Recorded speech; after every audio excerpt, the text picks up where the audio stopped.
Kasih karunia dan damai sejahtera dari Allah Bapa dan dari anaknya Tuhan Yesus Kristus kiranya memberkati saudara sekalian. Amin.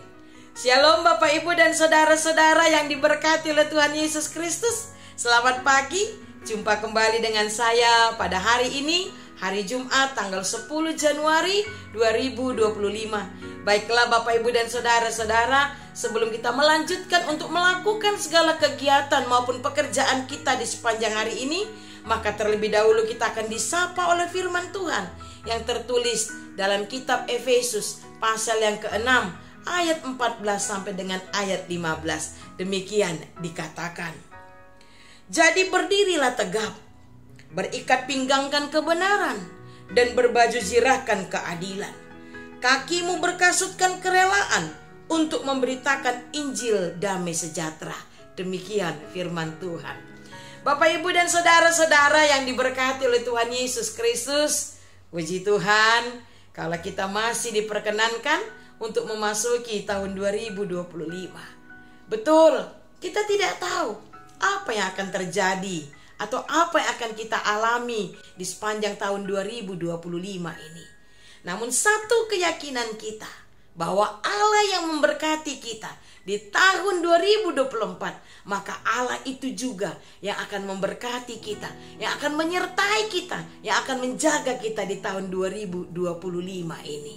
Nah, namun Bapak Ibu saudara-saudara, di pagi hari ini saya ingin kita semua merenung, atau saya ingin kita semua untuk melihat di sekitar kita. Jujur saja bahwa kejahatan itu semakin marak terjadi. Kalau kita perhatikan baik itu di lingkungan kita atau di negara kita ini, atau mungkin di skop yang lebih luas di lingkungan mancanegara, kejahatan itu semakin marak terjadi. Tindakan kejahatan semakin meningkat. Dan Bapak Ibu saudara-saudara, sekarang ini ya, orang tidak lagi segan-segan untuk menghabisi nyawa sesamanya. Karena sakit hati lah, karena kecewa lah, ya, langsung habisi nyawa orang lain. Tersinggung, dendam, cemburu, habisi.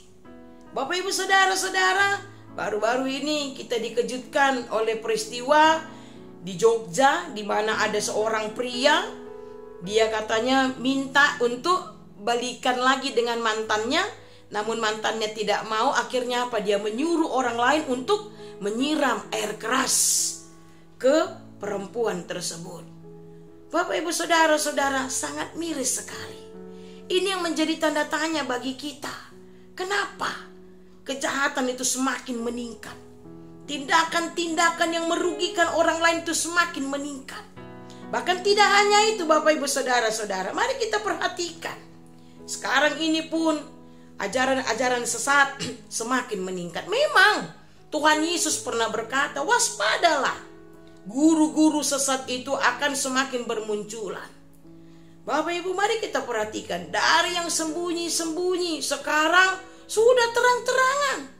Tidak lagi segan, tidak lagi takut untuk memberitakan ajaran-ajaran yang tidak benar, ajaran-ajaran sesat, ajaran-ajaran yang tidak sesuai dengan firman Tuhan. Nah, celakanya tidak sedikit orang yang tergoda. Tidak sedikit orang yang begitu saja menerima ajaran-ajaran sesat tersebut. Nah, Bapak Ibu saudara-saudara yang diberkati oleh Tuhan Yesus Kristus, mengapa ada banyak manusia yang jatuh ke dalam tindakan kejahatan? Atau mengapa ada banyak manusia yang jatuh terhadap ajaran-ajaran sesat? Mungkin kita akan berkata, iyalah Inang Pendeta, begitu kuatnya iblis itu menggoda kita, sehingga kita jatuh ke dalam dosa, melakukan tindakan kejahatan, melakukan tindakan merugikan orang lain. Bapak Ibu saudara-saudara, benarkah? Karena begitu hebatnya si iblis, begitu liciknya si iblis menggoda kita, sehingga kita jatuh ke dalam dosa, sehingga kita gagal? Tidak. Bukan karena hebatnya iblis, tetapi karena memang kita tidak kuat. Iman kita tidak kuat. Itu sebabnya Rasul Paulus berkata di ayat 10, hendaklah kamu kuat di dalam Tuhan. Bapak ibu saudara-saudara, kita tidak bisa menyangkal. Memang itu pekerjaan si iblis untuk menggoda kita, ya. Dia lihat, dia ambil segala celah. Ketika emosi sedang meluap, ketika sakit hati, wah dia langsung datang menggoda kita, mencobai kita. Dan ketika kita lengah, ketika kita tidak waspada, ya, kita jatuh, kita gagal, kita jatuh ke dalam dosa. Nah, oleh karena itu Bapak Ibu saudara-saudara, firman Tuhan hari ini mau mengingatkan kepada kita, kuatlah. Kuatkan imanmu. Bentengi dirimu dengan apa? Dengan firman Tuhan. Itu yang dikatakan Rasul Paulus di dalam kitab Efesus pasal yang ke-6 ini. Dia mau kita semua kuat. Lalu bagaimana supaya kita kuat? Kita bentengi diri kita dengan firman Tuhan. Firman Tuhanlah senjata bagi kita untuk melawan segala godaan atau tipu muslihat iblis itu, supaya kita tidak jatuh ke dalam dosa, supaya kita tidak jatuh ke dalam ajaran-ajaran sesat. Dan firman Tuhan juga mengatakan, hiduplah dalam kebenaran dan maulah menjadi saksi Kristus untuk menyatakan kebenaran. Nah, Bapak Ibu saudara-saudara, mari kita bentengi diri kita dengan firman Tuhan. Karena tidak ada yang bisa melawan kekuatan Tuhan. Oleh karena itu, bersama dengan Tuhan, kita mampu melawan segala tipu muslihat iblis. Kita mampu untuk kuat, untuk menang. Walaupun iblis itu begitu kuat untuk menggoda kita. Nah, oleh karena itu, mari kita perkuat, kita perrajin diri kita untuk membaca firman Tuhan, mendengarkan firman Tuhan. Karena firman Tuhan itu adalah senjata bagi kita. Firman Tuhan itu adalah tameng, benteng bagi kita. Sehingga kita bisa menang untuk melawan segala godaan, cobaan yang ingin membuat kita jatuh, yang ingin membuat kita melakukan dosa. Nah, oleh karena itu Bapak Ibu saudara-saudara, ingatlah firman Tuhan hari ini yang berkata, berdirilah tegak, berikat pinggangkan kebenaran, berbaju jirakan keadilan, dan berkasutkan kerelaan untuk memberitakan Injil damai sejahtera. Amin. Kita berdoa. Terima kasih Bapa yang baik untuk firman yang kami dengarkan di pagi hari ini, yang mengingatkan kami Tuhan. Memang kerap kali kami jatuh ke dalam dosa. Kami melakukan hal-hal yang tidak benar di hadapan-Mu Tuhan. Bahkan tidak sedikit kami yang tergoda oleh ajaran-ajaran sesat. Bapa yang baik, firman-Mu mengatakan kepada kami agar kami tetap kuat, agar kami bisa menang, tidak kalah, tidak gagal.